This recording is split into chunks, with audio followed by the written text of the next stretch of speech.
Good evening. I will now call to order the August 1st, 2024 Board of Education meeting. We acknowledge the traditional, ancestral, unceded territory of the Chumash, Tongva, Fernandinho, Tatabaim, and First Nations on which we are learning, educating, and living. Ms. Nicole Drebecki, would you lead us in the pledge? If you are able, please rise.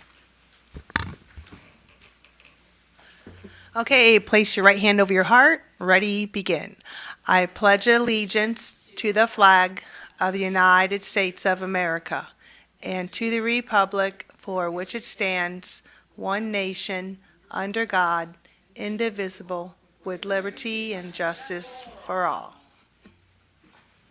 Thank you very much.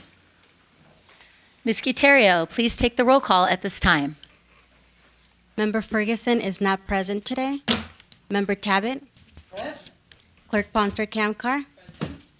Vice President Agakanian. Present. President Weisberg. Present. Are there any adjustments to the agenda? Okie dokie. Hold on one second. I can't find the thing I need.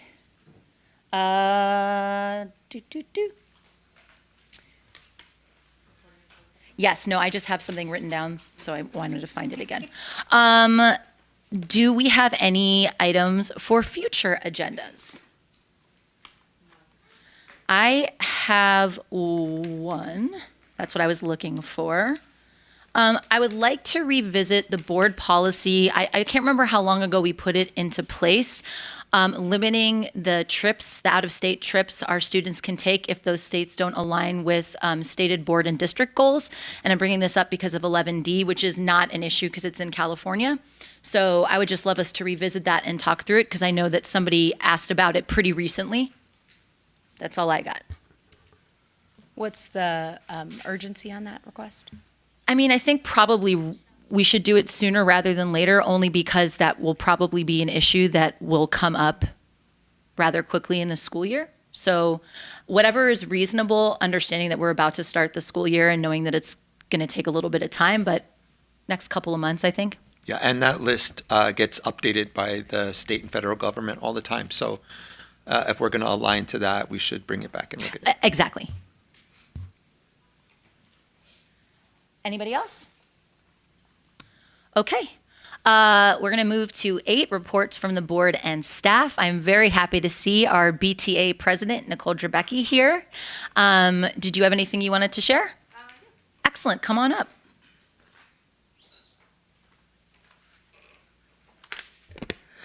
Good evening, President Weisberg, members of the board, Superintendent Paramo, and members of the district and staff. My name is Nicole Drebecki, and I am the BTA president and PE teacher at Dolores Huerta.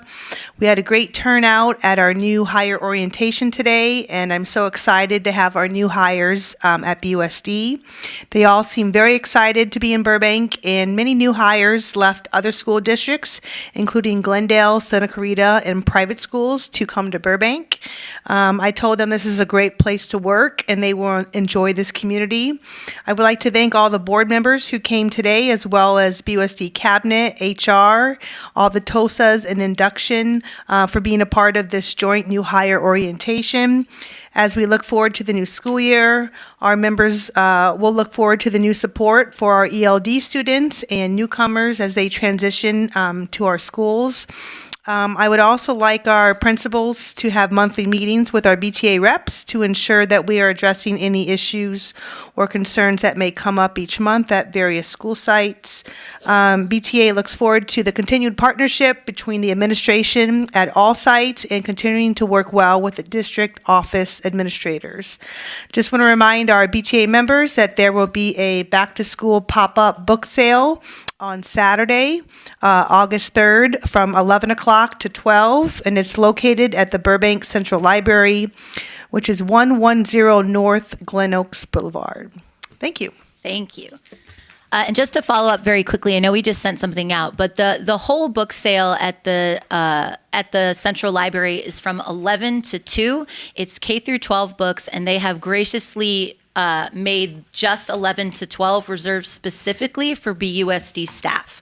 So it's a fantastic opportunity to get down there and check it out for your classrooms, and super thankful to the Friends of the Burbank Public Library for hooking us up in this way. It's really great, and hopefully something they'll do in the future. Madam. Yes. So to our PTA president and all of our new hires, I want to congratulate them, but also you did mention English learners. And I'm just going to say this as a former ELD student, if any of our teachers feel like, maybe if I want to come and talk to some of these students and parents, it will help them, I'm more than happy to do so. Sometimes it's very difficult, when you're in a new country and learning a second language, or a third, in my case, fifth, that this will help, and the experience will help also for our students to understand that, despite the struggles, you can move on and, someday be sitting at a school board seat. So I'm more than happy. I know some of our teachers have done that in the past, but I just wanted to kind of put it out there for the new hires as well. Thank you. Thank you. We are going to move on to 8B, report from the superintendent. Thank you. Nicole, I would like to say thank you for inviting me to your event today. It was honestly the highlight of the last couple of weeks for me. You did an amazing job, and what felt good is that the new teachers seemed genuinely happy, very animated. They're not shy. They came up and said hello, and they just seemed really happy to be in Burbank. And I was felt very proud to welcome them into our district. So thank you very much for that. I would like to call Dr. Peter Konopik up to the podium, and he's going to introduce some new staff. Thank you.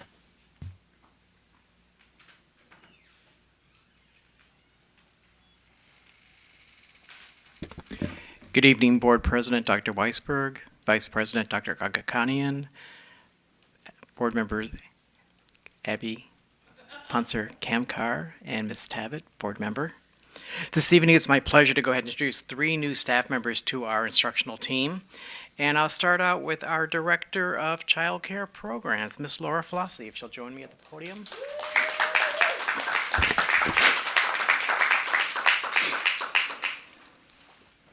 It is a great honor to announce Ms. Laura Flossie as the Director of Child Care Programs for the Burbank Unified School District.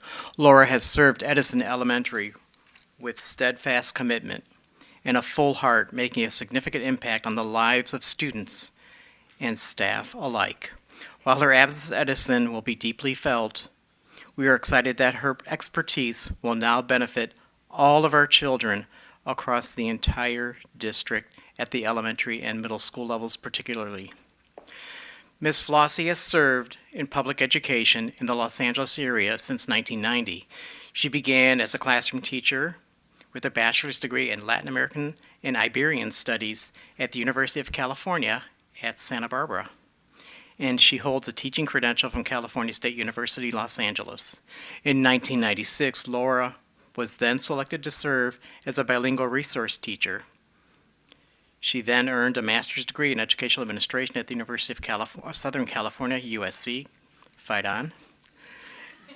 In 1999, Laura became a principal in Pasadena Unified School District for 3 years. Since 2002, Ms. Flossie has served as principal at Thomas and Edison Elementary School. Ms. Flossie also holds a Spanish bilingual certification and a gifted and talented teacher certificate.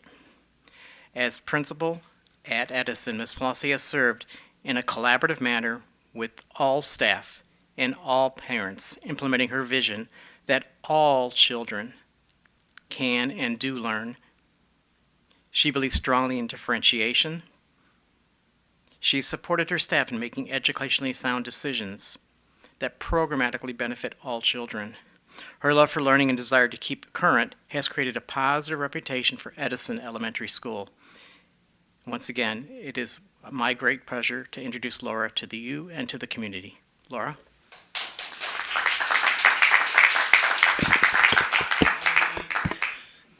Wow.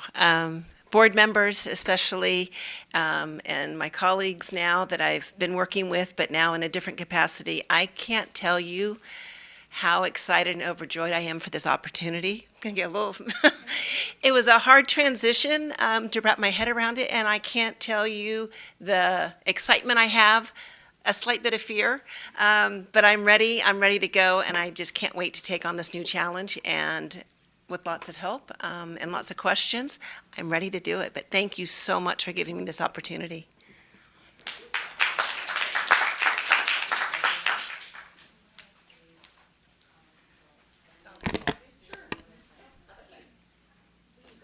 We're gonna share our joyous feelings for all three of you. Picture at the end.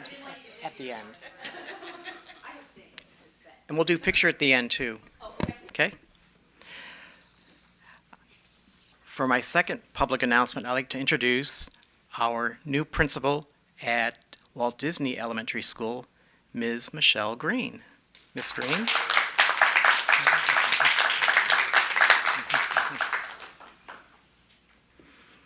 Ms. Green has served in education with unfaltering commitment and a full heart, making a substantial effect on the lives of students, families, and staff. We are thrilled that she brings to us her knowledge and experience that will definitely benefit the Disney school community. She brings a wealth of experience in her new role, having served in public education in California and Texas since 1987. Her journey began as a classroom teacher in Stockton Unified School District, where she held a bachelor's degree in liberal arts studies and K-8 multiple subject teaching credential. Her career then took her to the Dallas-Fort Worth area, my old stomping grounds, where she served as a lead teacher and curriculum coordinator before transitioning to a principal of a pre-K through 12 award-winning school in the Dallas-Fort Worth area. Ms. Green has served as a regional consultant, Region 10 in the Dallas area particularly, which is similar to what we have here at the County Offices of Education in Dallas once again. She returned to California and served as a principal, director of teaching and learning, and an area superintendent for Norwalk-La Mirada Unified School District and for the charter school system. Ms. Green holds a master's degree in educational administration from the University of North Texas.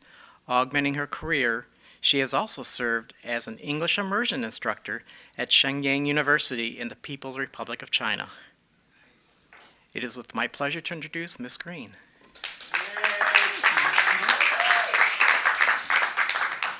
Greetings to President Weisberg and to the board members and to our esteemed staff. It's just a blessing to be a part of the Burbank family. I feel very welcome.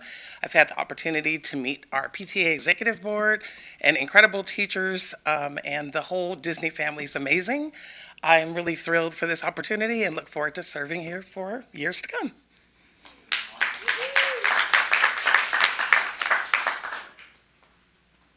Michelle and I know people who know people back in Dallas, so yeah, we go way back.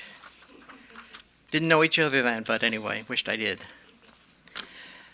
My third announcement tonight is to introduce Ms. Nicole Cody, who will serve as our principal at Thomas Edison Elementary School. Nicole?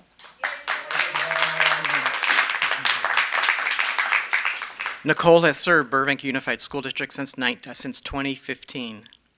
And is highly dedicated in serving students and staff as well as the community. Mrs. Cody brings a great deal of experience to her role. She started her career in education as an elementary classroom teacher and became a curriculum specialist at the elementary level. Later, she serves as an assistant principal at the middle school level here, all three in Burbank Unified School District. During the 2023-2024 most recent school year, Ms. Cody served as assistant principal at John Burroughs High School.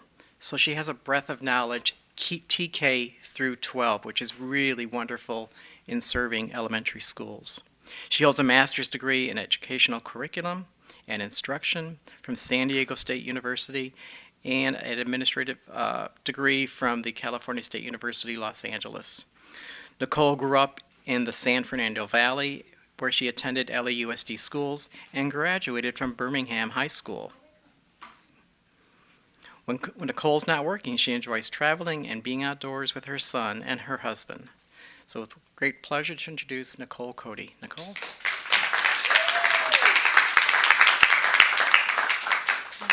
I want to thank the school board and President Weisberg and Dr. Paramo and everyone up here who's supported me over the years. It was nice to hear the words of encouragement to get me to move forward, and I really appreciate that. I'm filling in some really big shoes with Miss Flossie over here, so I definitely reach out to her and look for her guidance to continue what she's created at Thomas Edison and continue to move it forward and develop a community with me and keep going on that path with such a great school. So thank you so much for the opportunity. Dr. Agakanian. Yeah, I'm just going to go in like the regular order, I think. That's okay. Appreciate it. Ms. Flossie, I'm sorry. congratulations. Back- Why don't you, yes. Miss Tabbitt, I Miss just said Tabbitt. the thing and I was totally wrong about the thing. So now we're going to go in the right It's order. okay. It's okay. Congratulations to all of you.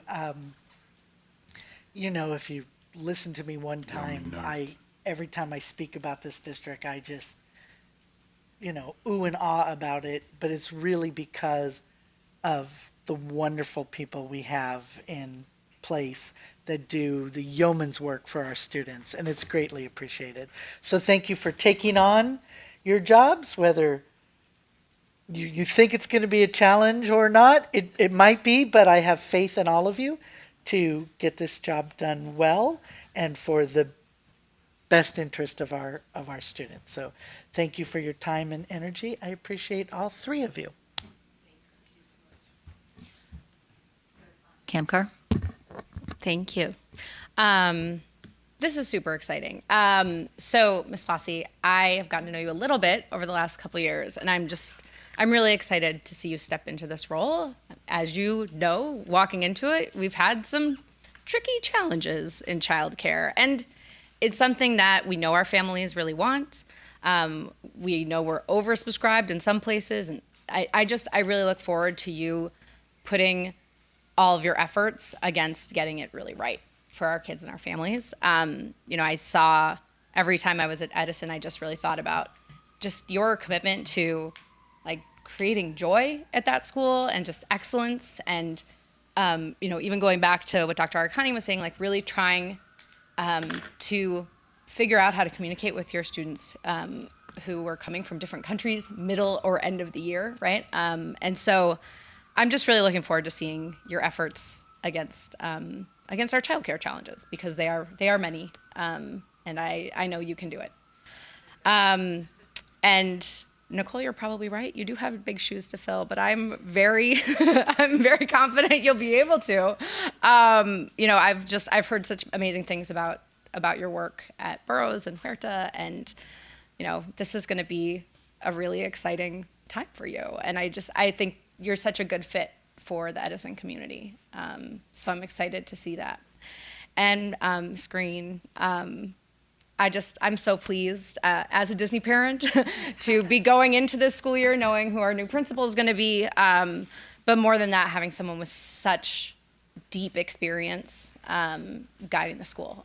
It is a really special place. I'm biased, of course, but I think you're really going to love it. And I'm really glad you're wanting to stay for a long time, because I have a rising kindergarten, so I will too be there a long time. So really looking forward to it, and welcome. Thank you. So, Ms. Flossie, I know we hit it off well from beginning. Both of us don't know we're scuba divers, so we had a lot of conversations. So I got to share my new pictures from 2 weeks ago with the sharks, no cage. So, yes. No. But also, I think one of the first encounters of getting to know each other is when we also started the whole cultural celebration event, which Dr. Kanapik is a big part of getting it started. Started with 100 people. I think last time we were 500 plus people there. So I'm very proud of that program. And Ms. Kobe, you do have a big shoes to fill, and that's an event I always get invited to, either to play an instrument or try the great food. But yeah, Ms. Green, congratulations. Again, wonderful school, and You know, the fact that you already know some of the friends here, right? Texas, you said, right? Yeah, yeah. Yeah, please bring some good barbecue to Burbank. We do need it. It's lacking, I'm sorry. But I do want to let you know, same thing, you know, I've been to your school a lot as we've kind of grown and seen the change. I think, you know, we're at crossroads as a district. We see a lot of communities coming from different countries, different languages. And I think part of the reason they picked Burbank because it's all of you. You know, you've opened your hearts. The community has embraced it. This is a beautiful mosaic of different cultures. We have one of the best DEI programs in the state. And I think this will be a continuation, and I have no doubt you're going to do a wonderful job.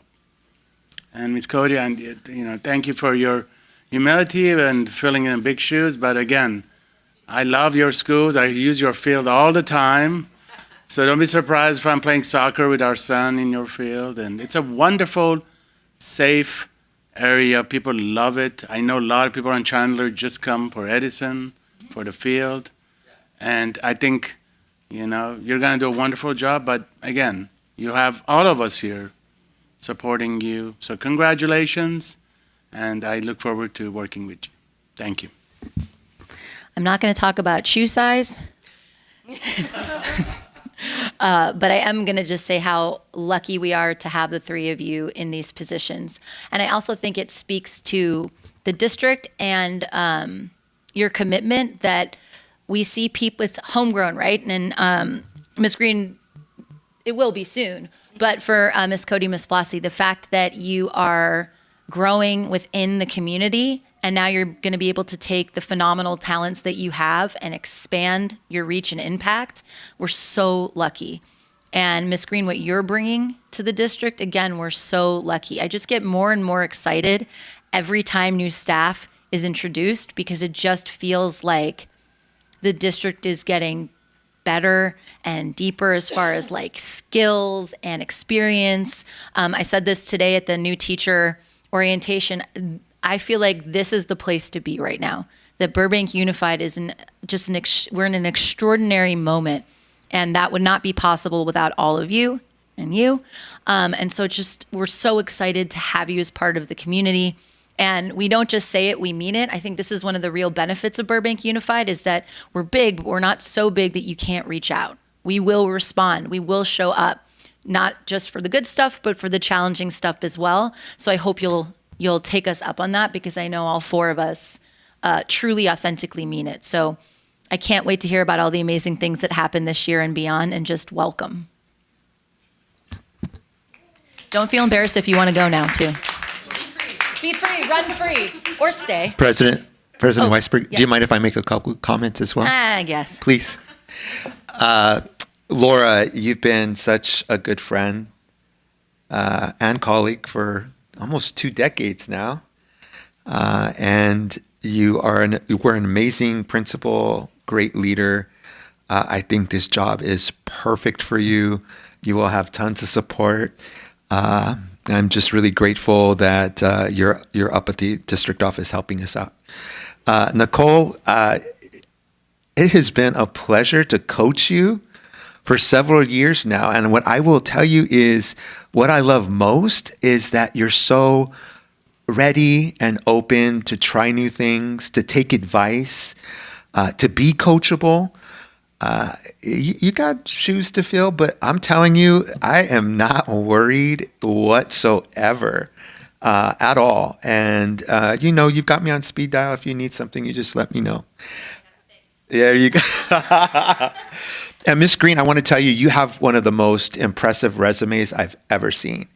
And when Dr. Knappik and I had the opportunity to interview you, it really stood out how much expertise you have in curriculum and instruction.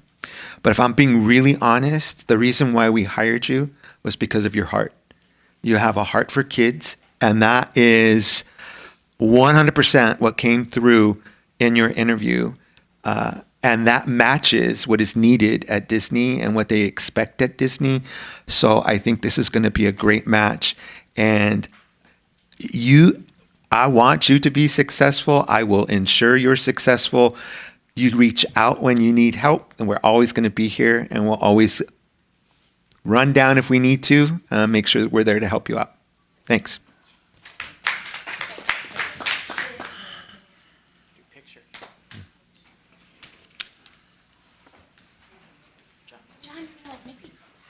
No, I didn't mean to make you cry.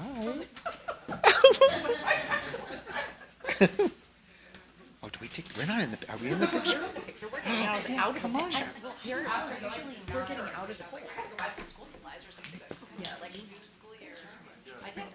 Emily and I both went to Target separately. Yeah, right after again. I know. Pencil and pens, my lady. Do you mind if I do ask her? No. Didn't ask her. No.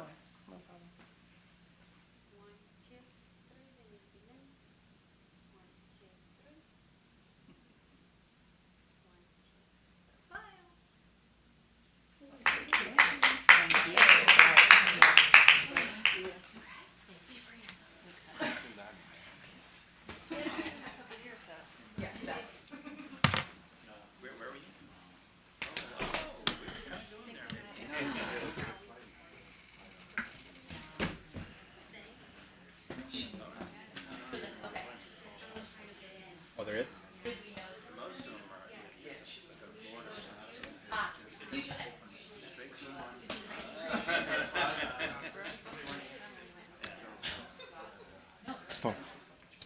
from Heart. Heart. They want a bench. Memorial bench.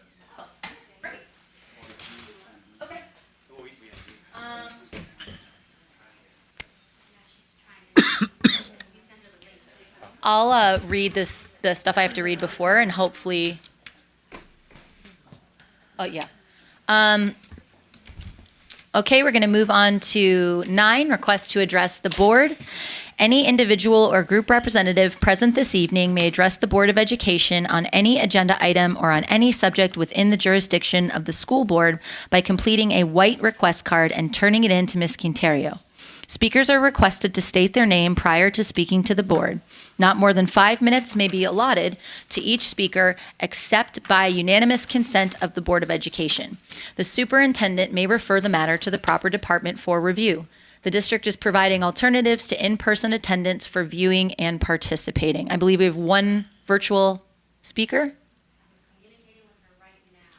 If she's still having a tough time, we could do our in-person speaker and then go to her if she needs. You prefer that? Yeah. Great. So we have one card, Joel Schlossman. Can you pass this, Cindy? Ms. Weisberg, you didn't follow the agenda. That Indian bit that you read was not on the agenda. Ms. Tabbitt, when is somebody going to say no to the bullshit that comes out of Ms. Weisberg? She's now punishing our students and won't let the students go to some state because she doesn't agree with them. You've heard her with that state. You've heard her say we don't want to accept donations if you don't agree with her political agenda. I mean, enough's enough. You know, you heard her at the last meeting fat-mouthing George Washington, for crying out loud. We got a school named after George Washington here. Get a clue. Did all of you read in the LA Times today, this is the title of the article, The Hidden Role of Public Pensions in Rising Rents in California. So it turns out that all of you are benefiting. Your pensions are benefiting from the rising rents in California. Read the article, it's 18 pages long. The last meeting was really something. You, the three incumbents, you public servants, hit a new low for public servants. We had Ferguson saying, just ignore me, cancel me like I don't exist. We had Aga Khan talking down to a member of the public that's running against him, belittling her, and nobody says anything. Mr. Aga Khan, you abused your position talking to her like that. She's running against you. You knew that. Yet you took the time to berate her and tell her she doesn't know how it's done. In the 8 years you've been here, you've accomplished nothing. You voted on a bunch of things. You rubber stamped a bunch of things that other people thought of. You've taken credit for other things. You haven't accomplished much as far as I know. even thanking our benefactors you've been unable to do. And yet you want to be elected again. And Mr. Agakanian, you play dirty tricks. You do backroom politics. You make deals. You tried to bribe Miss Markelli, and yes, you met with her and you said, don't run against me in this election and I'll support you in the next election. That's how you roll. That's how you do things. And it is so undemocratic. You need a lesson in civics. Maybe you can say that in 5 languages because you should understand it in every one of them. Your smug look, man, you should feel this big the way you conduct yourself. I wasn't in the room. I don't know if you said that to her. She told me you did. But I believe her.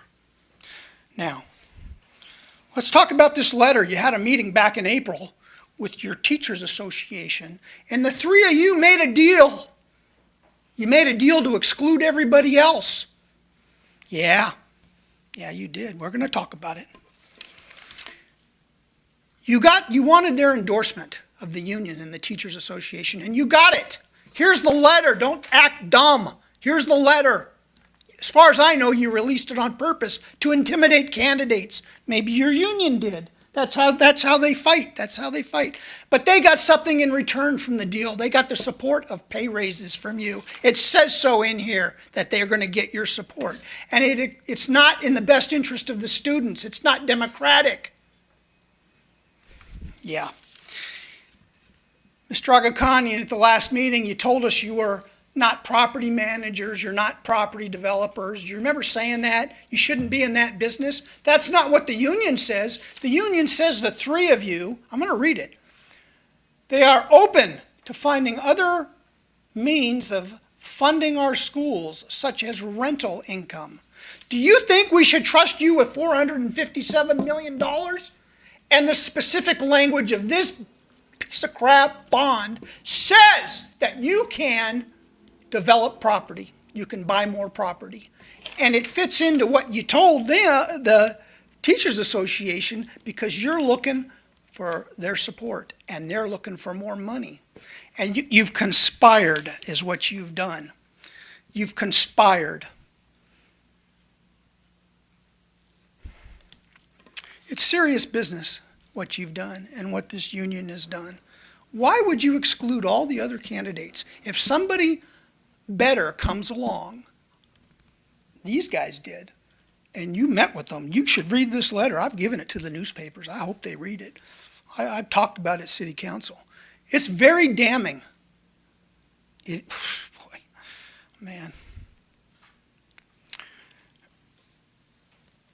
You're resistant to common sense. That's really what it comes down to. You're so hell-bent on getting what you want, you refuse to consider other alternatives. The easiest thing for you to do, rather than make the cuts, sacrifice, is to go to the public, our wallets, go to the taxpayers' wallets and make it harder on all of us. That's what you do. You're like pigs at a trough when it comes to money. You're insatiable. You can't get enough money. I've heard you praise Mr. Maxwell of what a wonderful guy he is. He won't show me what needs to be fixed. I asked him. I asked Mr. Paramo. He won't show me what needs to be fixed. I asked Mr. Paramo, if you won't show me, make a video of it so we can all see. I'm still waiting for that. And I heard you praise Mr. Maxwell. Why don't you call him and say, we've got a broken air conditioner, and he'll fix it the same day, the same way he did all those other things the same day.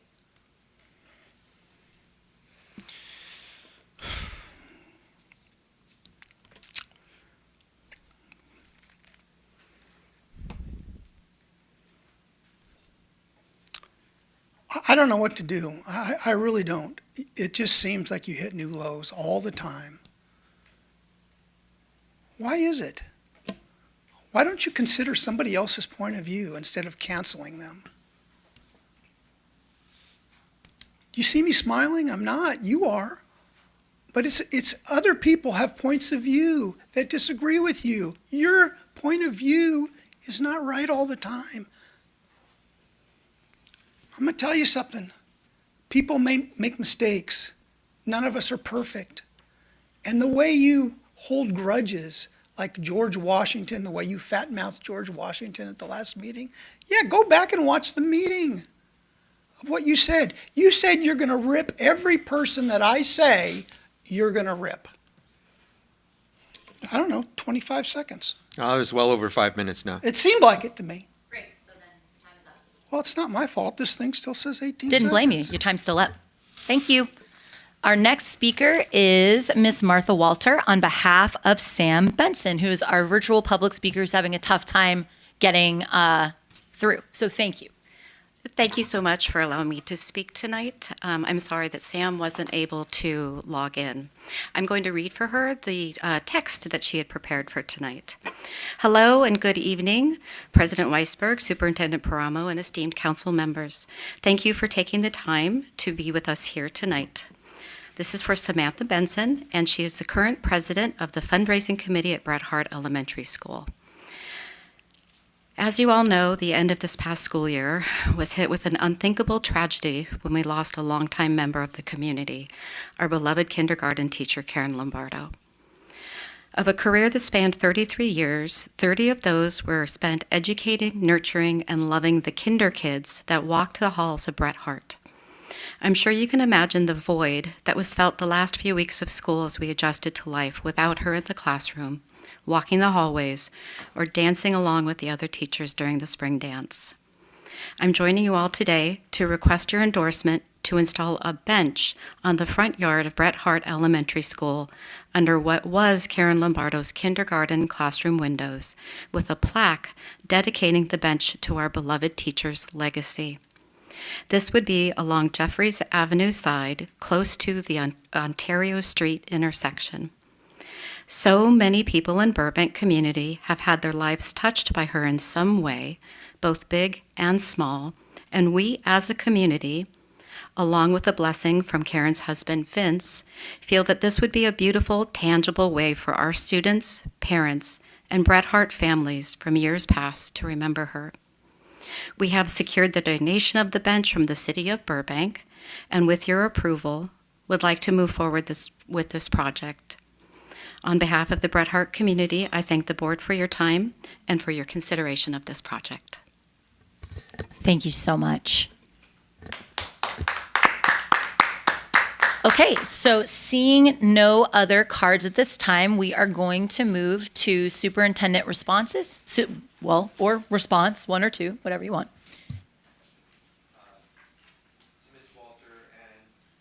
To Ms. Walter and to Ms. Benson, I think it would be absolutely amazing if we do this, and I am in full support.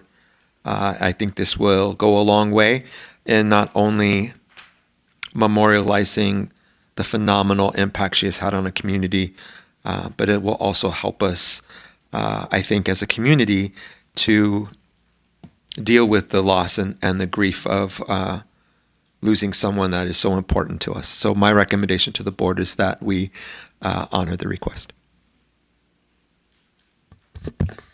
Ms. Tabbitt. Mrs. Walters, I was frantically looking up the board policy we have on this. If memory serves, it's a bench is very simple. It just requires the board saying, because you said the magic words, something the school wants, and we have the funding for it, and it doesn't change the name of a building or anything. It's really, we can just say, yay, go for it. So unless someone finds it faster and reads it and tells me I'm wrong, but I think that's the way it goes.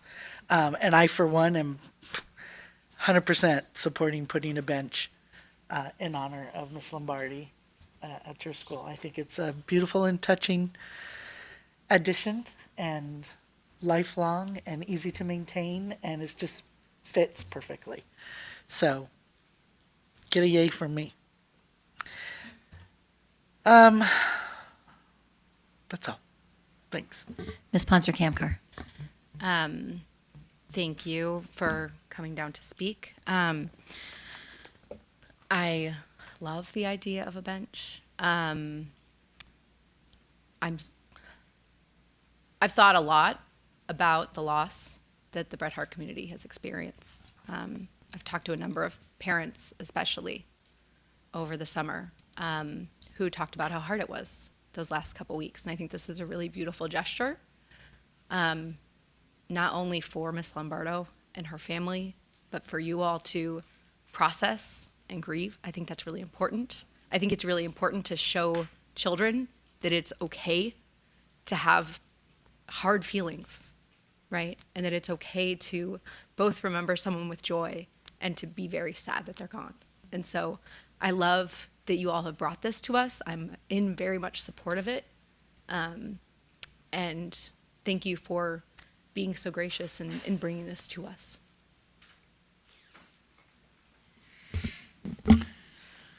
Ms. Walter and Benson, I do appreciate also bringing this forward. I think our community needs healing right now. And I think, this is something that, can start the process. So just like my colleagues, I'm fully supportive of this. Thank you. Thank you, Dr. Agakanian. Absolutely. In my mind, the bench would go where all the beautiful flowers were, right under those windows. So I think it's clear that there's no question. I hope you'll let us know so that we can come and honor her memory and celebrate this beautiful new addition to the front of the school. We talked a little bit today, or the last time, who knows, time has no meaning. But please let us know what we can do to support the community. I know this is gonna be a tough start of the year, but we're here to do whatever we can, not only for you and the staff and teachers, but also for the kiddos. So I hope you'll let us know, and I couldn't be more supportive of this. The only other thing I'll say to the community is that as we head into the November election, the endorsement processes begin at various stages, really between April and through September for different candidates for different offices. And so Burbank Teachers Association, which has always been really transparent about their endorsement process, reached out to all the candidates at that point who had announced that they were running and conducted very in-depth interviews. Now, those in-depth interviews were conducted by, they have a special, I think it's like a governance committee who does that. There are about 5 people in the room, lasted about 30 minutes, at which time the committee made a recommendation and then the entire union voted on it. I think a lot of people have been seeing in the news across the country that school boards have been under some really severe attack from hate groups, especially against our LGBTQ plus students. And I know that that in many ways was the impetus for BTA to reach out and say, we want to support the school board candidates who truly support our students. Now, that doesn't mean they won't go back and listen to new candidates. Doesn't mean they won't hear from people if an area doesn't yet have a candidate. And I know there are a lot of people in the community that don't have an understanding of how endorsement processes work, but they're not back channel dealings. It's actually a very common process that will happen time and time again, and we'll see it happen over and over between now and September. So I am beyond honored to have received the endorsement. I hope that if I have the honor of being reelected, I can live up to that endorsement. But I do think it's important for the community to know that support from our unions guarantees nothing.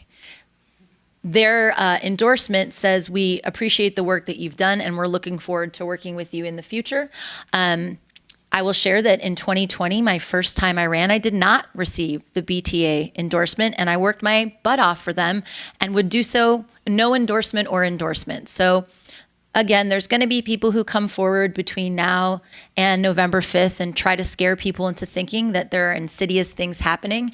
And I feel really good knowing that there isn't, and that our relationship with our unions is solid, but also honest. It's nice to know you have nothing to hide. It's a really wonderful feeling to know that. And so I want to thank BTA for being so actively involved, as they should be, in the direction that the district is heading.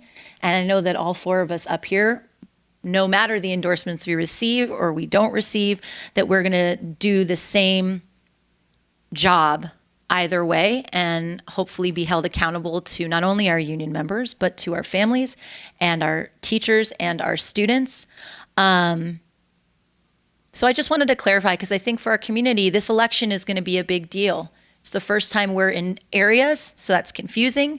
We have a bond on the ballot, we have city council, we have presidents. We have so much coming up. And so the last thing I want anyone in our community to think is that things aren't being done transparently. And it's clear that some of the comments were ignorant and uninformed, but I don't want anyone to be scared into thinking that things are happening in the way that they're not. And look, politics is gross.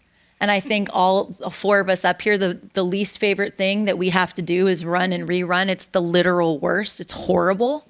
But it's also, it's a really wonderful feeling when people stand up and say, we appreciate the work that you've done and we look forward to working with you in the future. It's an honor.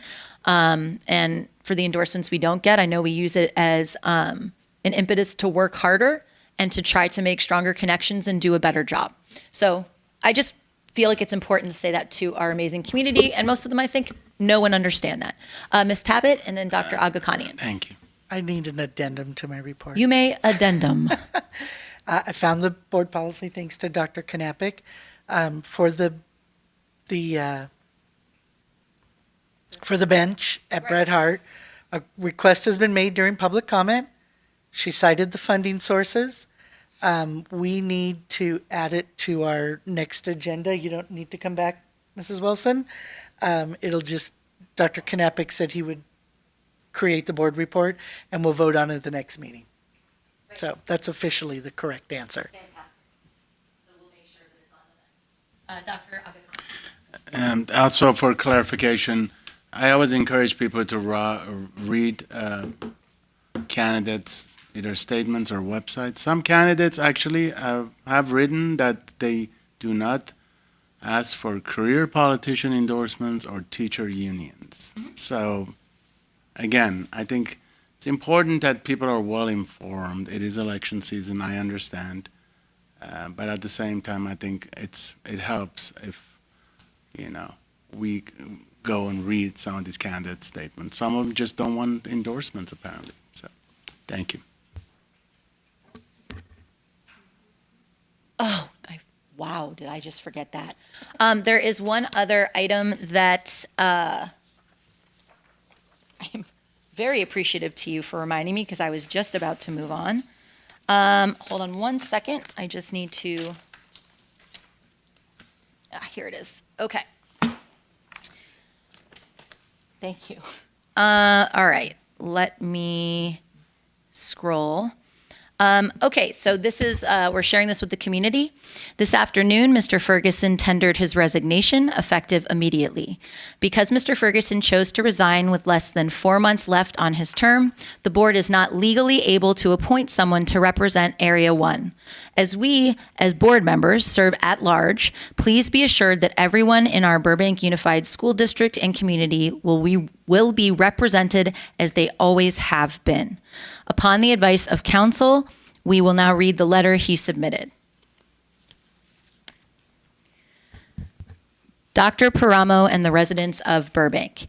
It has been one of the greatest privileges of my life to serve as a member of the Board of Education, and I have proudly done so since 2015. Due to changes in my professional and personal life, I am no longer able to serve the incredible student, staff, and community at the level they so rightly deserve. Therefore, this letter shall serve as my resignation, effective August 1st, 2024. If you know me, you know that Burbank is not just a place to me, it is and forever will be a core component of my identity. I am a proud native son of this community, raised by activists and leaders who inspired me to reach and achieve what wasn't understood to be possible. My service and at times unyielding nature have always been fueled by the debt I owe this community for its faith and confidence in my leadership, and by a deeply held conviction to ensure that young people today have a better lived experience than the one I enjoyed growing up. I remember vividly my first day in Burbank Unified as a first grader. There I was, sporting a bowl cut and overall jeans that matched my older sister's. My mom hugged me with a tighter embrace than usual, with happy tears streaming. Now you know where I get it from. When her embrace lifted, I burst forward and up the ramp to Miss Crowner's class. Little did I know that day in 1995, I was entering an educational system that would forever change me. I left one embrace only to be taken into another, offered by hundreds of educators, classified employees, and administrators who would care for me when life circumstances called me to grow up too soon. It was your lessons that got me through a hard life at home. It was your guidance that refocused me on the fundamentals, giving me language and the capacity to navigate all that was happening. It was your activism that inspired my own. And when my mother's terminal diagnosis during my senior year gutted all ability to focus, it was a handful of educators, a campus supervisor, and a secretary in the discipline office that dragged me across the finish line to graduation, fulfilling one of my mother's final wishes. Today, I leave this school district with a heavy yet hopeful heart, but I am grateful to have served for over 9 years, making contributions of great consequence. Working with my colleagues and our partners, we have ensured greater access to mental health supports and created a culture that embraces the importance of holistic wellness. We took on youth suicide, paving the way for years without loss. We have shaped the district into a more inclusive institution by correcting wrongs, elevating the stories and names of those who sought greater futures for all people, and allowed the pride we feel for all our students, no matter their orientation or personal identity, to fly high in Burbank Unified in the month of June. We have strengthened our relationship with our city through joint voter registration drive competitions with the city clerk, expanded public library access through the Be Connected program, and work with our law enforcement partners, even through disagreement, to create safer campus communities and more compassionate experiences for students in crisis. Lastly, and one of my greatest sources of personal pride, we have charted a course to ensure that in a few years, every Burbank Unified graduate will have the opportunity to not only receive a diploma, but also an associate's degree, saving money for Burbank students and families, and forever ensuring the advantage of a Burbank Unified education.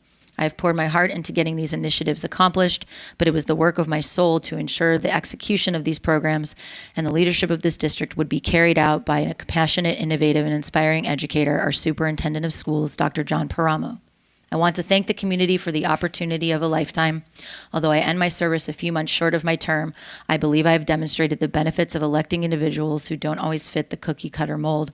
I want to thank our district administrators whose dedication and sacrifice are too often unseen as they carry forward the district's vision for education. I want to thank our incredible employees, both classified and certificated, for their unending selflessness and for being true partners in governance. I have always worked to secure your seat at the table, and there is no question about how far we have come in 9 years together. From childhood to adulthood, you have left indelible marks on my soul and forever shaped the man I am today. I want to send love to my ride or die and furry companion, Winston, who has always brought love and laughter in the most stressful situations, to my mentors, Marcia, Tori, Mary Lou, Roberta, Dave, John, and Lori, who supported me as I lived history, reminding me always of the values I served, and to my mom, who taught me the power of love and whose work ethic and tears of joy, sadness, and everything in between I have proudly inherited. And last but most certainly not least, to the incredible students of this district, both past and present. I have dreamed for you and fought for you with every fiber of my being because you are worth nothing less. You are beautiful and your potential to change the world is limitless. Whether you are gay or straight, cisgender or transgender, you are valuable and powerful.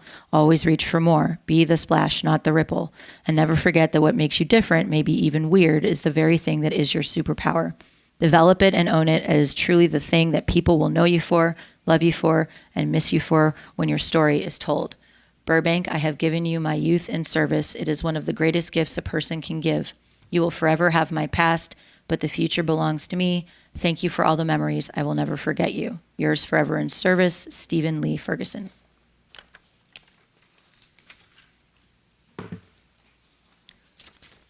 We'll move now to item 10A. So we're in new and unfinished business. Ratification of agreement with AMS.net for VM and Wasabi solution for the Data Center General Fund as presented. May I have a motion and a second? So moved. Second. Moved by Dr. Agakanian, seconded by Ms. Tabbitt. Any discussion? Seeing none, all those in favor, please say aye. Aye. Those opposed? Seeing none, motion carries 4-0. We'll move on to 10B, approval of the teacher assignments for 2024-2025 per education codes. Ed Code 844258.3, Ed Code 44258.7, Ed Code 44258.7C and D, Ed Code 44263, and Ed Code 44865 as presented. May I have a motion and a second? Second. Moved by Dr. Agakanian, seconded by Ms. Ponser-Kamkar. Any question? Ms. Ponser-Kamkar has Yeah. some discussion. Great. Hi. Hi. Can you just, for my edification, and maybe for everybody else's, I know we get a list like this every year. Is this more, the same, less? And what are we doing to, and is there anything on here that you feel like we really need to address in the next year to prepare for 25, 26? Oof. No, thank you. No, I like the question. All of these ed code provisions are sort of one-offs, I guess you would say. So this list is pretty similar to what we have every year. So if you can see then the first ed code 44258.3, many of these, you can see they say physical science, earth and space science. The physical science, these are teachers that hold the physical science class for those in band or like a different class, and because they receive credit for sports when they're in physical education, or they receive credit for physical education when they're in a band class. So that's why some of those are listed. In the next, you can see that's also on the next ed code, the different coaching jobs that people take so that students have their credit. Sometimes we have credential areas in section 3 where there isn't a yearbook credential per se, but they're teaching these courses, so we need to make sure that they're assigned properly. In the next ed code, sometimes we have teachers teaching a course that's outside their credential, but it may have been their major, so they have units in that area, and so they're able to teach under this ed code. The last one where it seems like there's a lot of people, this actually isn't. This is, these are all special programs, and so when you're in a special program, you just have to have a credential, but then you can teach all sorts of other things. So this is actually being transparent that this is some of the courses these people are teaching under a home hospital or an adult school, or you can see our continuation high school and our ILA Independent Learning Academy. So they teach a variety of courses within that section. Thank you. You're welcome. Can I a quick follow-up? Is there been any discussion at the state level to try to fix we know that we continuously run into issues with dance teachers being classified as physical education. I mean, you look at Brendan Jennings, who we know doesn't teach physical education. I like that you can count performance as a physical education. Like, I think that's actually really helpful, but I wonder how the complexity that this causes. I wonder if there's any conversation about, and Char's looking at me confusingly, and I will tell you the reason that so let's say, for example, you have a bunch of kids who want to take dance, but you have to eliminate positions, and so you eliminate, let's say, one of the physical education teachers, and that reduces the number of teachers who can teach dance classes. It is actually changing.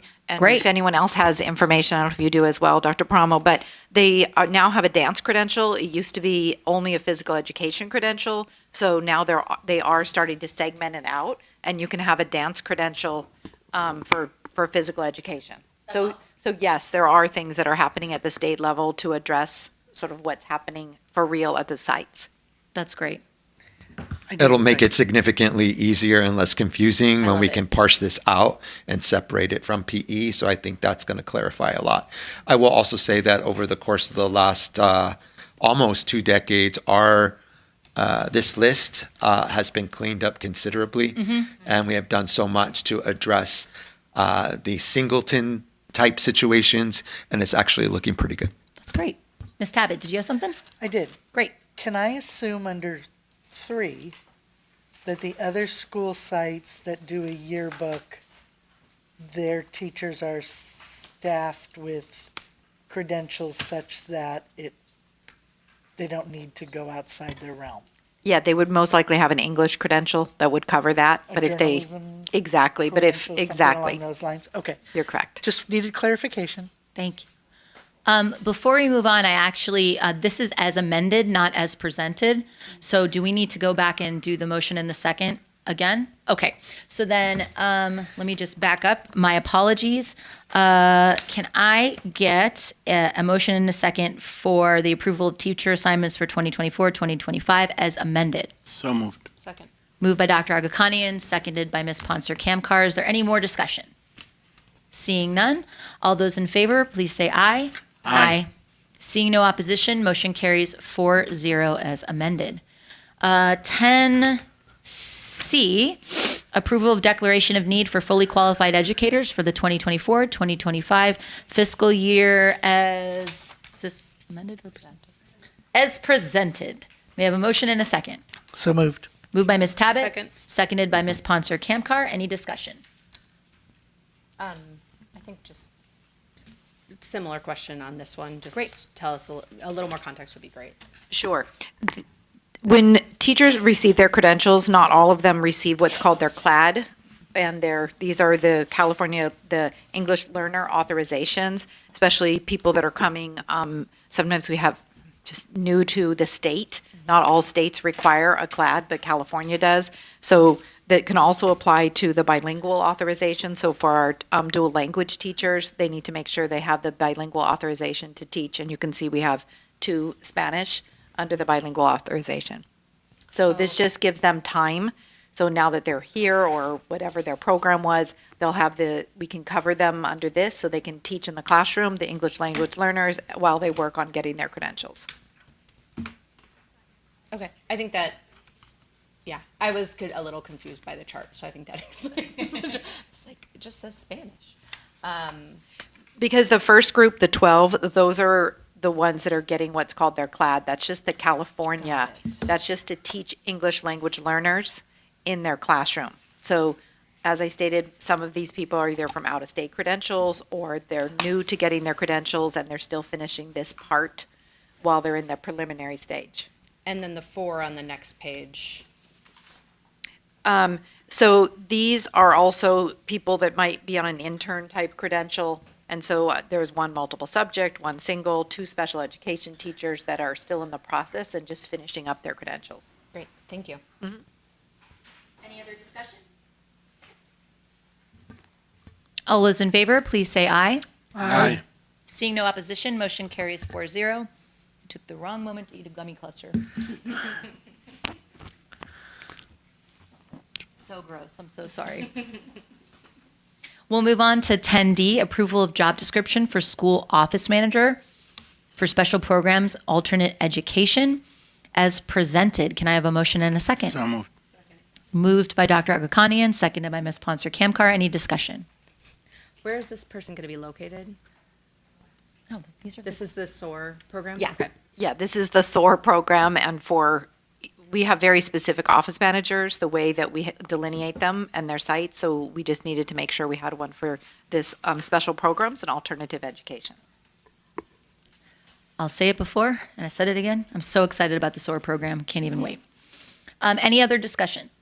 Seeing none, all those in favor, please say aye. Aye. Seeing no opposition, motion carries 4-0. We're going to move on to 10E, approval of agreement with Family Service Agency of Burbank to provide school-based counseling services as presented. May I have a motion and a second? So moved. Moved by Dr. Agakanian, seconded by Ms. Ponser Kamkar. There will be discussion. So I wanted to take a minute to place this within a context because the way we've presented this to the Board of Education this year is different than the way we've presented it before. As you know, we had a special board meeting planned at the end of June. We put that special board meeting in place because we were planning on moving forward summer layoffs, and that meeting never happened because there was a change in the way Governor Newsom wanted to handle summer layoffs. So that meeting was canceled. Part of what was going to be presented then in June were the contracts for FSA. Since those contracts were not able to move forward, we had a little bit of a problem because FSA provides services for our kiddos in the month of July. So what you approved last week was a ratification for services that FSA provided during the month of July. So you ratified for a month only. Typically, the contracts run from July 1st until June the 30th. What we're doing this time is you've already approved the month of July. What you're looking at are the contracts that would be in effect from August 1st to June 30th. And that holds true for both the school-based counseling program and also the contract for the student care centers. The other reason why this is not in a consent agenda and is actually a new and unfinished business is because this isn't the same exact contract that we've brought to you before. In order to address some concerns that were brought forward, we added new language into the contract, and that is for you to discuss today. And both myself, Dr. Knappich, and Dr. Macias will be able to answer any questions you might have. Great. So I know I have a bunch of questions. I also want to acknowledge and thank Lori Blake for sitting in and listening. She took a lot of time to meet with me and Ms. Ponser-Kamkar a couple of months ago. I also can imagine it's very challenging to sit and listen to people ask questions about something that you care about so deeply. So I hope that you hear that we also care about it deeply, and that the questions that we have are for the same reasons that you do what you do, which is to do right by our kiddos. So I'm really thankful that you're here and thankful for the work that you do. So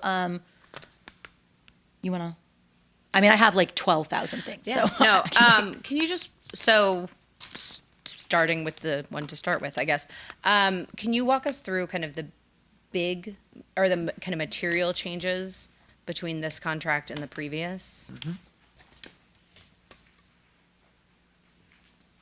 So the item that you are speaking about at the moment is the school-based counseling services. So one of the items that was adjusted is specific language in the contract that talks about data collected, and how the data would be presented. So I know that it has been important for the board that you have an understanding of the volume of kids that are being served throughout the year. And I know that that data has always been there, but has not always been presented. And so in order to ensure that we can do that, we wanted to make sure that we put it in the language so that you felt comfortable moving forward. can I ask a follow-up question about that specifically, since Yes. I'm trying to keep my head on straight? I don't know if it's appropriate to add this into the contract, and I think we've spoken up about this before, but I think there are a couple of areas in that data that are vital for us. So having it, and again, we're not asking for names. I want this to be, I know already it's done by student ID number. Correct. But in order for, and obviously like we don't have access, nor should we, to be able to look up student records. That would be bad. Char's like, I do. She doesn't. So it would be really helpful for us, because when we're talking about the reporting, we're talking about being able to track trends, see what's going on with our kiddos, where we need to maybe be putting more resources. So to have it broken down by grade, to know what type of thing they're being seen for. So for example, we know that students sometimes have panic attacks and they need to go to a space where they can feel like they need to calm down, versus somebody who's coming in with suicidal ideations, right? Like those are very different. It's also really important for us to be able to track the period or time of day that they're coming in, so that we know when students are using the services, right? So like if we have kids who really want to come in, I know in the past, because we all have limited funds, we haven't been able to open it up before school or maybe during lunch, because nobody has the money to do it. But if that's where the ask is, then we need to look at that. So those are the big things that I would like to be like very specifically included in that, the report. I know it's a Google Doc, and I also would like to make sure, and this is really for all of you and Dr. Macias, Dr. Paramo, Dr. Knappich to decide as to site admin who has access to that. I think that's an important conversation. So, I think it can if it lives somewhere, that's great. It's easy access for us, and we want to be careful about how many people have access to it. But I do think, one of the things we're pushing back against is teachers being concerned that it's being abused. And so the more information we have to say it is or it isn't, that to me feels vital. So I don't know if that language needs to be in the contract itself, but to me it feels super necessary, because just having, I mean, like, it's great to have data is better than none, but if it doesn't address these specific things, then we're not able to look at it through the lens of, are we supporting the kids? Are there issues coming up that we didn't even think about? How many kids are being seen and for what? I feel like then it sort of ends up being less helpful and more work for people that they don't need to be doing. Ms. Sponser-Kamker. Yeah. Just to clarify my thinking on that, because I know what we're trying to do when we're asking for data. When I look at the contract, I think what you're talking about is what falls under the inspection and audit clause there, which is kind of a catch-all in some ways, right? And isn't getting specific about the data that we want. So I just, I think FSA has been a good partner to us. So I want to give them the benefit of the doubt that we'll, now having this in there, we'll be able to get the data that we need to support the program. Do you feel confident that you're going to be able to get that data without really calling out the specific stuff in the contract? Yeah, so there are 2 items that have been brought forward. I'd like to address those one at a time. In terms of access to the data, I think that's probably the most critical thing. I have a vision of how that can work and work well and effective. So I think there should be a single point of contact for the data, and what I'm comfortable with is, because it falls under Dr. Macias's title, and because he's had a close working relationship with the agency, that data can be filtered through Dr. Macias. So Dr. Macias would get that data. We will set a frequency for when that data should come forward, and then from that data, Dr. Macias will be able to share that information with the board, and will also work with the principals should they need or have questions about a specific child. He would be able to counsel them because he would have access to the data. So I feel comfortable with that. I feel that it's giving the board what they want with an integrity of maintaining confidentiality with kids. So I do feel comfortable with that. As far as the data and what you want, my experience with Lori Blake and FSA is that if they have something, that they'll provide it. So I know that some of the data you want is very specific. I think what we can do is, if you're agreeable, we can figure out what those specific data pieces are, and we can work with Oscar and FSA to see that they're included. I don't want this taken in any way that I don't adore children and students, but back in 2015, I had a conversation with the then principal at Burbank High, because my concern was this going to be a place that students could use as a reason to not be in class, which is always a concern, right? And if we could maybe add Dr. Macias to part of your conversations in this, is not just looking at the data, but I know our principals and probably their staff keep an active eye, is that a good way, over the wellness centers, and they do keep in contact and are made aware when there's a specific student who seems to be coming at a specific time each day, or fairly most, and so let's include their feedback also, because they do a great job. Yeah, there's no problem with that, and we can work on that. The item at this exact moment is the school-based counseling service. Yeah, we're going to talk the about next one is for wellness. No worries. It's hard to remember. I have a couple more questions. They're a little bit all over the document.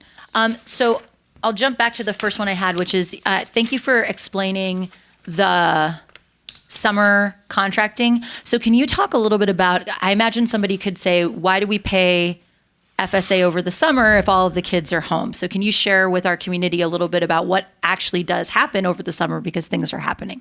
Absolutely.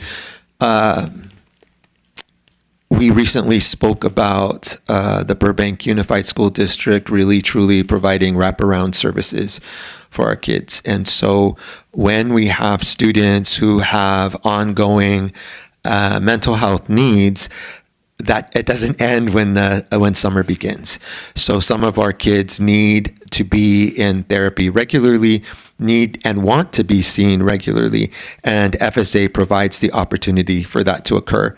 And they're honestly very accommodating. They started doing tele-mental health during COVID, and while that is not their main basis or platform, if that is what works for a family, they'll make the effort to do that for them, and our kiddos get seen during the summer for ongoing services. Thank you. I think that's important for people to hear. I had a couple of other. Did anybody else want to go before I continue my scroll of questions? I shall scroll forward.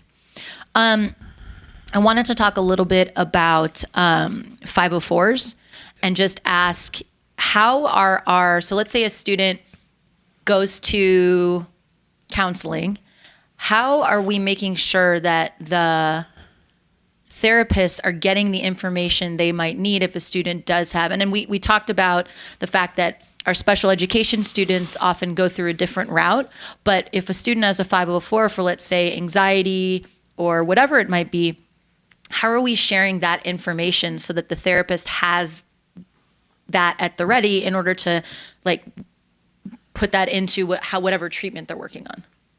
Yeah, that's a great question. So because we're talking about school-based counseling, this is a service that would require a referral. And typically, it's either an administrator or a counselor that would put that referral through. And part of that referral is to disclose the appropriate information that the agency would need to know in order to truly service that child. So if the student is on a 504 and the items on the 504 are applicable, then they would share that information with them. Sometimes there's things in a 504 that are specific to a classroom. And so if that's the case, they may not share that. Right. But if there are things that are in the 504 that are related to mental health or are related in a way that the counselor feels that FSA needs to know, they would disclose that. Great. And for people who don't know, 504s are basically the accommodations put in place for students who need them. It's a legally binding document, and there's a long process in putting that into effect. And it's actually something we should talk about at a future point about our SROs interacting with our students as well.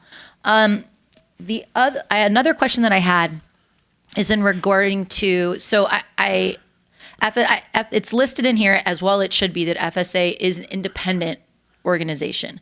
My specific question about that, though, is so specifically in regards to reporting, if a student says or does something that a school administrator or a teacher is going to feel the need to report, are there different guidelines for FSA and for BUSD? And if so, how do we sync those up? Mm-hmm. So both FSA as a independent 501c3 organization, as well as the school district, we have mandatory obligation under certain circumstances to report. And those responsibilities are the same for both of us. We're both legally required to do that. The actual manner or process that used may be slightly different between FSA and the Burbank Unified School District. However, they're still following the same parameters of reporting because they are mandated reporters. Now, if that happens with an FSA client and the FSA is the knowledgeable partner, they will do what they need to do legally because obviously they are liable for that student if the student is disclosing that they are thinking about hurting themselves or someone else. They'll do what they need to do. And what happens in that situation is that the agency will let the district know. So when I was the assistant superintendent and I was in charge of mental health, I'd get a phone call from Lori and Lori would let me know and I would share it with the superintendent. Thank you. This is all really helpful clarifying information. Mm-hmm. Ms. Tabbitt, Dr. Agakanian, any follow-ups? Okay. I would like to wait for Ms. Ponser-Camper to come back. Sure. But hey, I have. So this contract is from essentially June or is it July through August of next? No? No? So the ratification was July 1st to July 30th. Got it. This contract is August 1st to June 30th. But if you combine those two, it's to provide services from July 1 to the July 1, 2024 to June 30th, 2025. So in regards to, so this year, I think the community's heard us talk about it a whole bunch. We're doing a survey, we're doing focus groups, we're checking in. What is our sort of estimated, like what is our goal to have that information complete so that we can disseminate it and look at it with enough time to then have continued conversations? I think that's going to be really important to set those dates. Maybe too early to ask that question. No, not too early. I thought he was walking away. That's not a hard question. Yeah, I just wanted to confer because I'm getting older and I want to make sure my memory is correct. We did have a team meeting with the Hanover Research Group. They have been working on putting a plan together to implement so that we can get started early in the fall. The data portion should be complete by the end of fall semester. Oh, okay. So, but I want you to understand that the Hanover group collects the data and they could very well have it to us by December, right? But they spend the next several months doing a lot of research, best practices, what are local communities doing. That's going to take a little while, but we would have the raw data. Great. So that can begin conversations. I think that's really important. Last question, then we can vote. Sorry. Is there any kind of training or like an information thing that happens with our counselors, our teachers, our admin at the beginning of every year? Because especially with our new staff, they're not going to know what our mental health services quite yet, right? They're worried about all the other huge important things. So do we do any kind of orientation to fill them in on what's available for students, the protocols that are in place? So that would be the responsibility of Dr. Macias. He is in charge of the assistant principal meetings. He's also in charge of the counselor meetings. And so it would be agendized in one of the first meetings in the fall to go over that, to go over for new people, especially we do have one new counselor, I think, at Dolores Huerta that we're trying to fill. So explaining to them what the services are, what the protocols are, what the process is, which usually generates discussion from all the counselors and all of the assistant principals. And we take those questions and make sure that everybody's ready to go. Great. And it would be wonderful if there was a way to collect some of those. I know we're going to get it from Hanover as well, but if anything sort of bubbles to the surface, it'd also be really helpful for us to hear about it. You got it. Any other discussion? Okay, seeing none, all those in favor, please say aye. Aye. Seeing no opposition, motion carries 4-0. We'll move on to 10E, approval of agreement with Family Service Agency of Burbank to provide high school student care centers. That's 10F. I lied. It's 10F. May I have a motion and a second? So moved. Moved by Dr. Agakanian, seconded by Ms. Ponser-Kamkar. Discussion. Yeah, we're fine. I mean, I think we had the discussion. We're fine. I'm fine. I have some stuff. I think one of the questions was answered before, this sense of like right now, I mean, the hours are listed in here. It's 10 to 4, and then you can call if you need help outside of those hours. I think it's going to be really helpful for us when we get that data back to see when students are utilizing it to better understand if that's meeting their needs. Hold on one second. I'll quickly say, just because it came up in the previous discussion, in terms of hours, FSA has always been available during lunch. That's not the issue. The issue is that students place a high priority of socializing during lunch, which means that they usually don't tend to go to the care centers or school-based counseling during lunchtime. Underneath the program description on this specific item, it talks about providing a confidential therapeutic environment where they can decompress. Now, unless I'm wrong, and maybe I am wrong, that unless you're going to the care centers right now to speak to one of the clinicians, you can't just go there to sit and like, if you're having an anxiety attack and just sort of be. I think that's a really important component that we do need to have. And so it'd be important to find out, like, you know, is that currently available? If not, I mean, I know that there's not a lot of real estate, but what we can do for them, because I do think that there are students who don't need to talk to somebody maybe, but they do need to just calm down or decompress. So I really like the language in here. I'm just wondering if there is actually that component. The other question I have, and I mean, I've been yakking about this for a long time, but we talked about in the second paragraph here, talking about the care center QR code to schedule appointments. I know it's something that Monterey has already done, and I know we're introducing it moving forward, but my understanding is it's not necessarily like you can put it, you go to the QR code and you can say 8 to 8:30 to see somebody, but that you put your name in and then someone sort of responds with a time. So to me, that doesn't meet the need of what we're hearing from our students, which is, I really want to go to the care center, but I don't want to miss my class, and or I don't want my teacher to think I'm ditching. There's, as far as I can see right now, there isn't anything that allows that issue. And I mean, I've talked a lot about the app being a solution to that. We still don't sort of have that figured out yet, but I do think it's so important that that is available, along with the walk-in still being there, because I would also assume that when you put that in, if someone then schedules something with you and there's not something specific to the bell schedule, it could be hypothetically between two classes. And I also believe now when you go in, if you walk in, you kind of have to wait in line, and sometimes you don't get seen.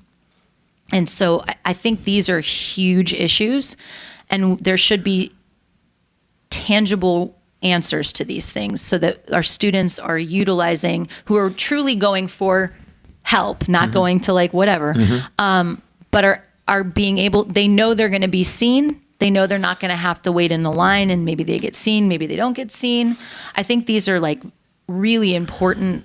And again, I don't know if this belongs in the contract per se, but I do think it's a conversation that we have to have, because again, you know, otherwise I'm concerned that students are not getting help who are needing the help. So we did spend a lot of time, specifically our technology department, examining existing apps that are specifically designed for booking appointments. And there's several of them, right? Booksy is one, because we wanted kids to be able to schedule an appointment. So if you look at what we are proposing with the QR code, it does allow someone to schedule an appointment. However, it's not scheduling an appointment in real time the way the apps would do. The problem with some of the apps is with data and confidentiality of data and access to data, which makes it really troublesome. Yeah. I am not giving up on an app. The apps that we did try to procure are apps that had this problem. It was a problem with securing data. Sure. So that's why we put the QR code. So you're absolutely right. I think that the QR code does allow for scheduling, but it's not in real time. And I think that's where we want to get to. In terms of triage, I think that, if I'm being totally honest, it's going to be really important to hear from the Hanover study what kids say about this. What I understand is, yes, you wait in line and kids are triaged. Kids who need to be seen, as far as I know, are being seen. So if kids are going to come and tell us a different story, then let's hear the story and let's work together to try to fix that, because we don't want that. I don't think that that's what's intended, and I think the kids are going to be the source of information that we actually need. When it comes to decompression, you can get a period where, I'm just going to make this up, 25 kids come and maybe 5 or 8 of them need a place to just decompress. I know for sure at Burroughs, there's the ability to do that. It is a large room, and there are several different sections where kids can be placed where they can just chill out for a little while other kids who need individualized therapy or someone to talk to have the ability to do that. The reason why I feel confident saying that about Burroughs is just because I was there. I really can't answer for Burbank High. My assumption that it is that is happening, but I can't say that concretely. It'd be great to find that out. One more question, just along the lines of the communication between FSA and our school psychs or our school counselors. Like, what's the sort of communication that happens between our wellness centers or even our on-site counseling and the BUSD staff who are also charged with that same task? I'm just going to be honest. I don't know that I can answer that question with any. I know that if there is a question that they have the ability to call, FSA. I don't know if that happens, and I don't know what the response is if they do. Okay. But I know that there is 100% openness on FSA's part to hear from anybody, whether that is a psychologist, whether it is from a counselor, whether it is for an administrator. Okay. Dr. Macias, if you could get like a little bit more clarity on that. It's just helpful for us, I think, to have a more comprehensive understanding of sort of the nuts and bolts. Dr. Agakanian, did you have something? No, I just wanted to, regarding the decompression part, I mean, I've actually had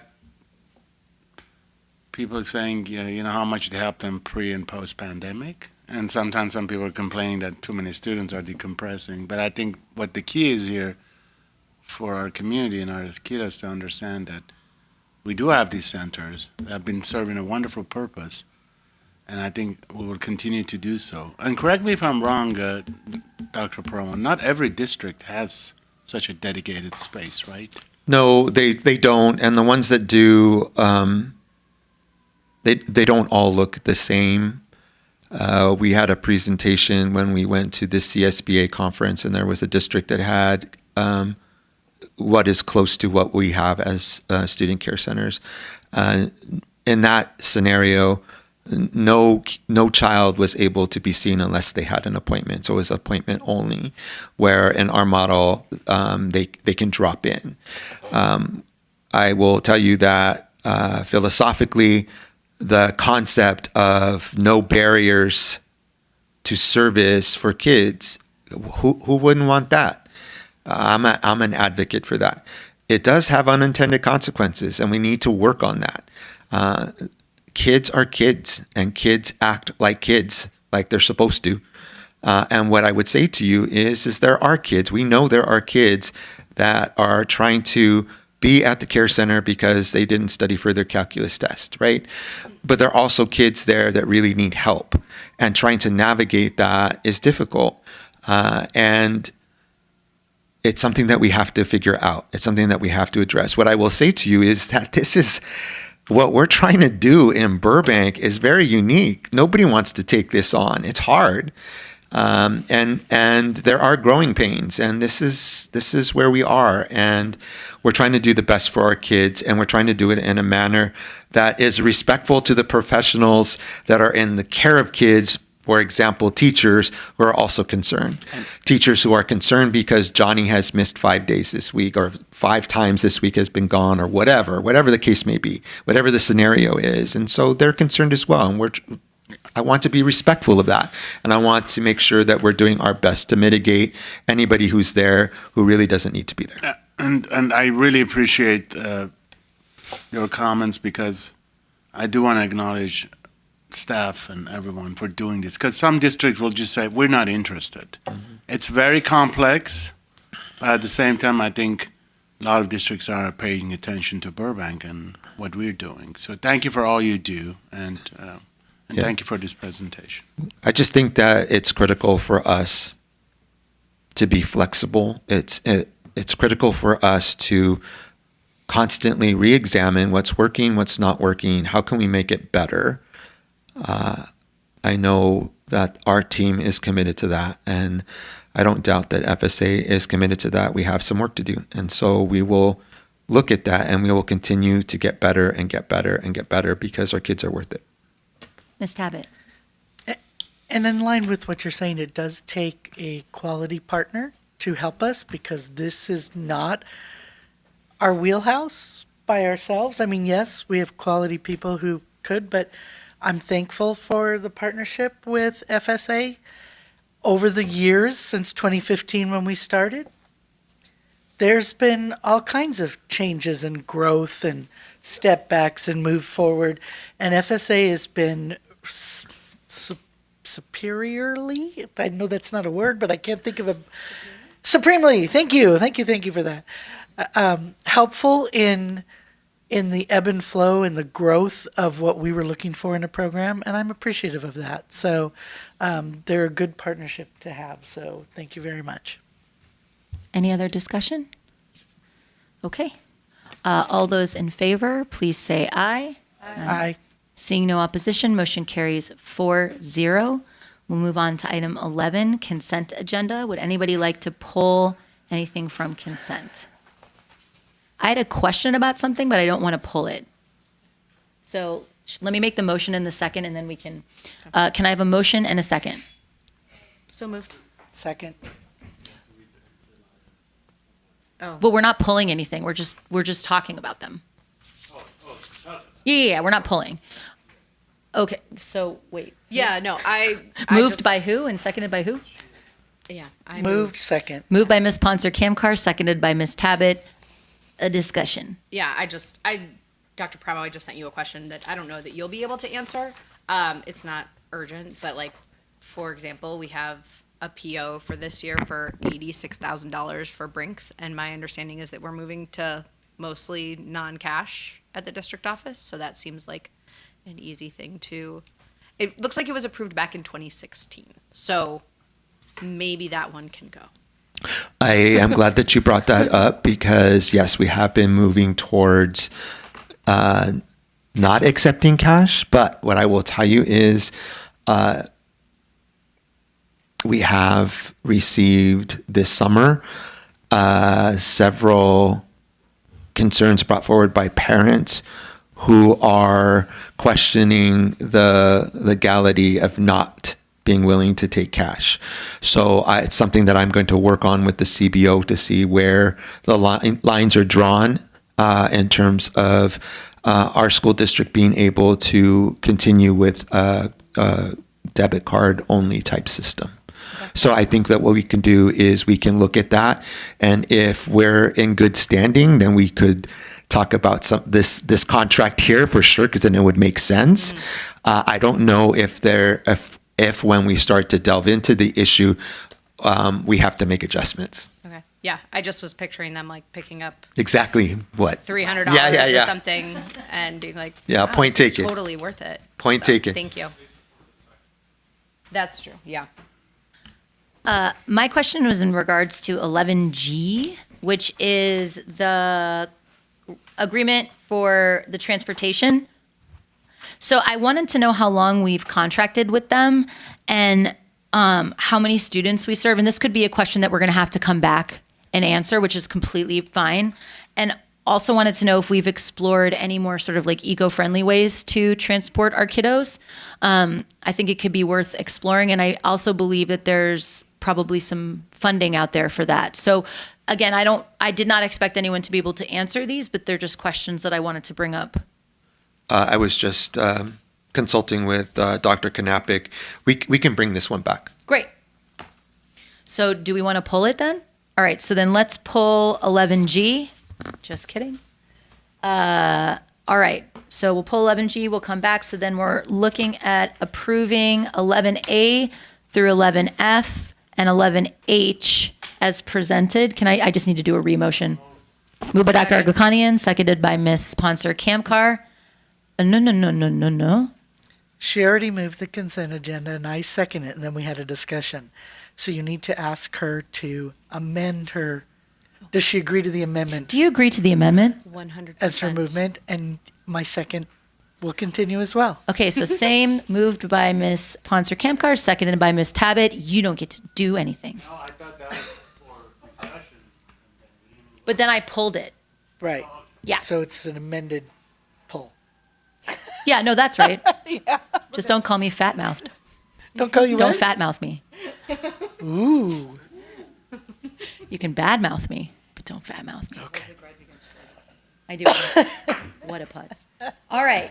All those in favor, please You say had no aye. children, but plenty Aye. of cats. Aye.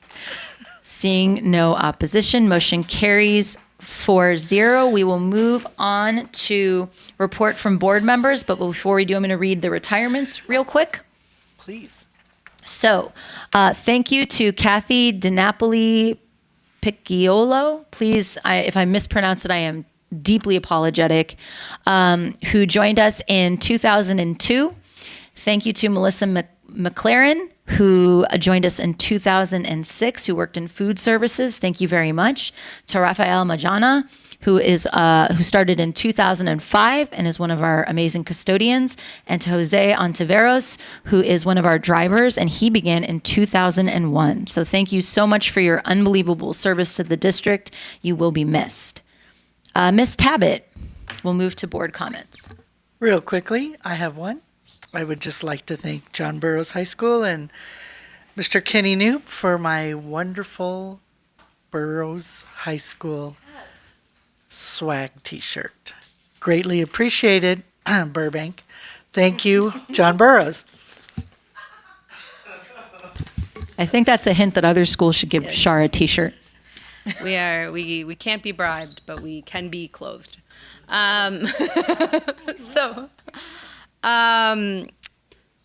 yeah, I too am thankful, and want to recognize that we've got a new sign painted at Burroughs. I am now back from being in Minnesota for almost a month, and that was a pleasant thing to come back to. It looks so great. I wanted to thank BTA for including us in their new teacher induction luncheon today. As Dr. Weisberg mentioned, just lots of really great energy in the room, and just teachers that were super excited to be in Burbank.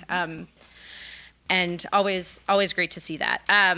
Dr. Weisberg and I also attended the elementary principals meeting on Tuesday. And that's a really lovely group of people. They're super excited to start the year. We had a great discussion with them about a forthcoming someday cell phone policy, sooner rather than later. I think we got some good feedback from them. And so I want to thank Dr. Prow for bringing it to them and asking for feedback in a really honest and vulnerable way. And I think we got really good feedback. So thank you for that. And yeah, I'm back. Dr. Agakanian. I just want to thank all the community members for all their prayers and support, and get well wishes for my mother, who's recovering very well. She's a tough teacher, former teacher, and also for all the birthday wishes. Thank you. Echoing a little bit, thank you to, I got to spend Tuesday helping at registration at Huerta. The team there is phenomenal. A big thank you to all the ASB students that were there to help new kiddos and returning kiddos get their gym clothes. Thank you to the unbelievable Jen Lurie for guiding me through my role, and to everybody else at Huerta for making it such a fun day. The energy was super positive. Everybody was welcoming, and I always love getting a chance to do that. Thank you to all the elementary principals and to Dr. Knapik for welcoming us into the elementary principals meeting. It's really great to just sit back and listen to the conversations. I think it makes me a much better board member when I hear what everybody's talking about. And, thank you also to Dr. Macias and Dr. Paramo for weathering all of my many, can I come to that? emails that you get from me on a daily basis. Again, a huge thank you to Nicole Drebecki, Alex Moore, and the entire district team, from HR to Lucy Bowers. for the fantastic new teacher orientation. It was really great. Energy was great. It was streamlined. The information that they needed was shared. So that was fantastic. And I also just wanted to say a big thank you to people who don't know I'm thanking them. But AB 1955, which is the Safety Act, the Support Academic Futures and Educators for Today's Youth Act, was just signed into law by Governor Newsom. I want to thank State Superintendent of Public Instruction, Tony Thurmond, for really championing this. If you don't know, he was literally kicked out of a school board meeting for speaking on behalf of LGBTQ plus students, and really championing this along with the governor. I would be remiss if I didn't shout out the people who co-authored the bill. So Assemblymember Chris Ward, State Senator Susan Talamontes Eggman, and then Assemblymember Al Maritachi, who I know chairs the Education Committee, Sabrina Cervantes, Corey Jackson, Alex Lee, Evan Lowe, Rick Chavez-Zabor, State Senators Tony Atkins, John Lard, and our very own Carolyn Menjivar, Susan Rubio, Scott Wiener, and Steve Padilla. So this is just a really big deal. And so if you don't know about the Safety Act, I encourage you to look it up. Really what it does is it empowers educators to focus. I'm reading this from them. I did not write this myself. Empowers educators to focus on fostering supportive learning environments rather than policing students' identities. And I can't think of anything more important than that. I know that they will all receive a hefty amount of criticism, but to me what this says is these people understand how important it is to be protecting and lifting up our students, and it only empowers us to do the same. It's nice to feel like our state legislators have our back, and they do. So I wanted to end with a big thank you to all of them, and our meeting is adjourned at 7:47.